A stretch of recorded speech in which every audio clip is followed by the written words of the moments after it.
ብለሽ ምታይ ነኝ ያልኩሽ እኮ ነው። ውጭ ጠብቀኝ፣ እጅን ታጥቤ መጣራ። እንዴ የት ሄዳለሁ ብለክ ነው? ማብረድ ብዬ የገፈተርኩ ሴት እኮ ነው የሞተችው። ምናልባትም እኮ ያንተ መገፍተር ላይሆን ይችላል የገደላት። ቢዚ እባክሽ የማይሆን ነገር እየተናገርሽ ልታጽናኛት ሞክሪ። በጣም ብዙ ስህተቶችን ሰርቻለሁ። ዋጣ የተወለድከው ልጅ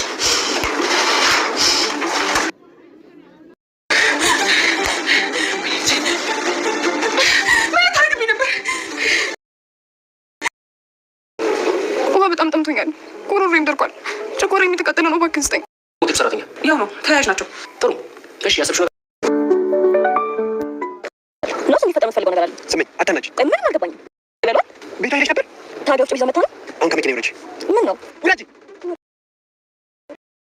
ስመኝ ይሄ ልጅ የባሌ ልጅ ነው፣ በትዳሬ ላይ ወሽመሽዋል በማለት ወደ ሉላ ቤት ያቀናችው ስመኝ ልጇን ለመግደል ስታፈን፣ ልጇን ግን ሉላ ደርሳ አድናለች። ስመኝ እቤት እንደመጣች የሰማችው ቤዛ ከእህቴ ጎን መራቅ አለብህ በማለት ለፖሊሱ ማስጠንቀቂያን ሰጥተዋለች።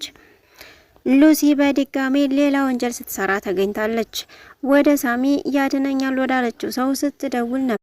ሽንት ቤት ገብታ ለምን ይህን ያህል ሰዓት ቆየች በማለት ወደ ሽንት ቤት ከፍቶ ሲገባ ሉሲ ስልክ እያወራች ነበረ የደረሰባት። ሰላም ጤና ይስጥልኝ ውድና የተከበራችሁ ተመልካቾች እንዴት አላችሁ? እግዚአብሔር ይመስገን እኔ በጣም ደህና ነኝ። በያላችሁበት ሰላማችሁ ይብዛ እያልኩኝ ዛሬ ደግሞ ቤዛ ድራማ ክፍል 144ን ይዤላችሁ መጥቻለሁ። እስከ ቪዲዮ ፍጻሜ ድረስ አብራችሁ ይቆዩ።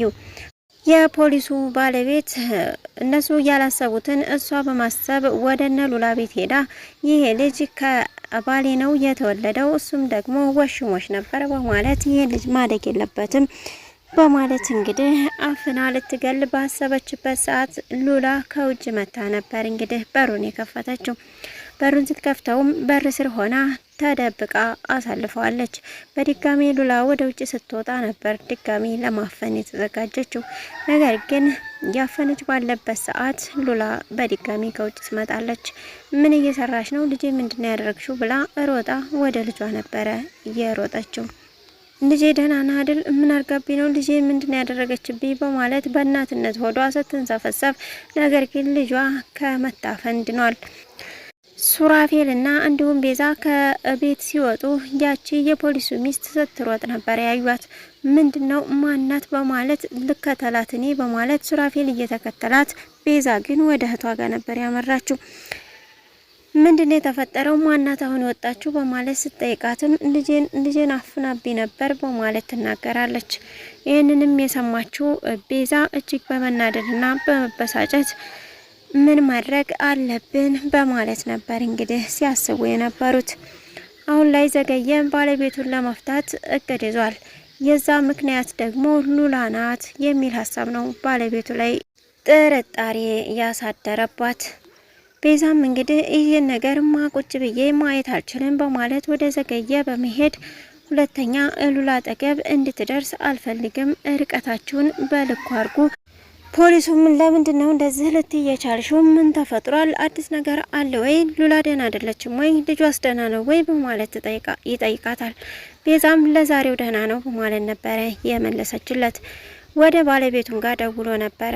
ባለቤቱም እንግዲህ ከነ ቤዛ ቤት በወጣችበት ሰዓት ምን ፈልገህ ደወልክ? በማለት ነበር መንገድ ላይ ሆና ስልኩን ያነሳችው። ፈልጌሽ ነበር ቢላትም ስለ ልጅህና ስለዛች ስለ ቅምጥህ ልታወራኝ ነው ወይ? በማለት ተጠይቀዋለች። ዘገየ የምታወራው ነገር ስላልገባው ሉላ ነው እንደዛ የምትይው በማለት ይጠይቃታል። እሷም እና ስለማን አወራለሁ በማለት ትናገራለች። ተገናኝተን ማውራት አለብን፣ ሄደሽ ነበር እንዴ? ልጇንም አየሽው እንዴ? በማለት ይጠይቃታል። እሷም አዎ አየውልህ በማለት ተገናኝተው እንዳወሩ ይቀጥራታል። ሉሲ የዶክተሩን ስልክ በባለፈው ደብቃበት ነበረ።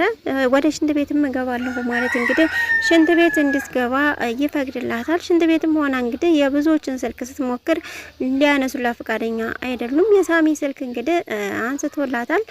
ምንድነው በሮቤል ስልክ ሉሲ ምን ፈልገሽ ደወልሽ? በማለት ሲነግራት አሁን አዳምጠኝ ሳሚ እኔ ነኝ ያስፈታው በማለት እንግዲህ ከጥሩ ነገሯ ጀምራ ከዚህ ጉድ እንዲያወጣት ለመናገር ስትል ምንድነው ቆየሽ እኮ በማለት ሮቤል ይመጣባታል።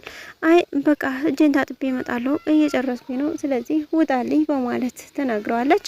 ልክ ሲወጣላት ደግማ ወደ ሳሚ ነበር እየደወለችው። ጉዳዩንም ሳትናገር በድጋሚ ተመልሶ ገብቶባታል። የሆነ ነገር እንደደበቅሽኝ አውጥ ነበረ በማለት እንግዲህ ጸጉሯን ይዞ ነበረ ወደ ውጭ ያስወጣት ከሽንት ቤት። እንዳስወጣትም እንግዲህ ስልኩን ሲያየው ሳሚ ጋር ነበር የደወለችው። ጭራሽ በእኔ ስልክ ሳሚ ጋር ትደውያለሽ በማለት ያው ቅጣቱ ከፍ ያለ ሆኖባታል። ምክንያቱም አሁን ላይ እጅና እግሯ ታስሮ ውሃም ምግብም እየተከለከለች ነው የምትገኘው። እባክን እያለች ብትማጸነውም እሱ ግን ፈቃደኛ አይደለም ሊሰጣት። ምክንያቱም በተደጋጋሚ እንግዲህ ጥፋት ስታጠፋ እየደረሰባት ነው። ቢያንስ በፍቅር ቀርባ አሁን ላይ የምትወጣበትን መንገድ ማመቻቸት እንጂ ይህን ያክል ቶሎ ለመውጣት ብላ ድፍረትና እንዲሁም ደግሞ እሱ የሚያውቅበትን ነገር በትናንሽ በጥቃቅን ነገሮች ራሷን አደጋ ላይ እየጣለች ነው የምትገኘው። ቤዛም እንግዲህ አሁን ላይ ስለዛች ስለ ሰራተኛ ለማወቅ ሉሲ ወይም ደግሞ ቅንዝርት ያስፈልጉናል በማለት ቤዛ ለነሳሚ ትነግራቸዋለች። ሱራፌል ይህንን መቀበል ፈቃደኛ አይደለም። ነገር ግን ሳሚ ወደሱ እንደደወለችለት ይነግረዋል። እሺ በራሷ ስልክ ሞክርላት ብለውም እንግዲህ በራሷ ስልክ ሲደወልላት ስልክ አታነሳም፣ በቃ ታግታለች የሚል ነበረ ሀሳብ ያመጣችው ቤዛ ማለት ነው። ምክንያቱም ሉሲና ዶክተር ሮቤል ከዚህ በፊት በፍልጥልት መተው ብላ ያለ መግባባት እንደተፈጠረ ተደብቃ ስታያቸው ስለነበር አሁን ላይ ስለዚህ በግድ ነው ይዞ አፍኖ ያስቀመጣት አግቷታል ማለት ነው በማለት ነው የተናገረችው። ሱራፌል አሁንም የሎሚ ጉዳይ እያነጋገረው ከራሱ ጋር እያጣላው ነው የሚገኘው። ራሴን አሳልፌ መስጠት አለብኝ፣ ለጥፋቴ መቀጣት አለብኝ እያለ ይገኛል። ምናልባትም እሱ ገሏት ቢሆንስ አንተ እንዳልገደልካት በማለት እንግዲህ ቤዛም ሀሳብ ሰጥተዋለች። እሱ ግን ያን ሀሳብ ሊቀበል አልቻለም። ኢንስፔክተሩም እንግዲህ ባለቤቱን በመቅጠር አግኝቷት ነበረ።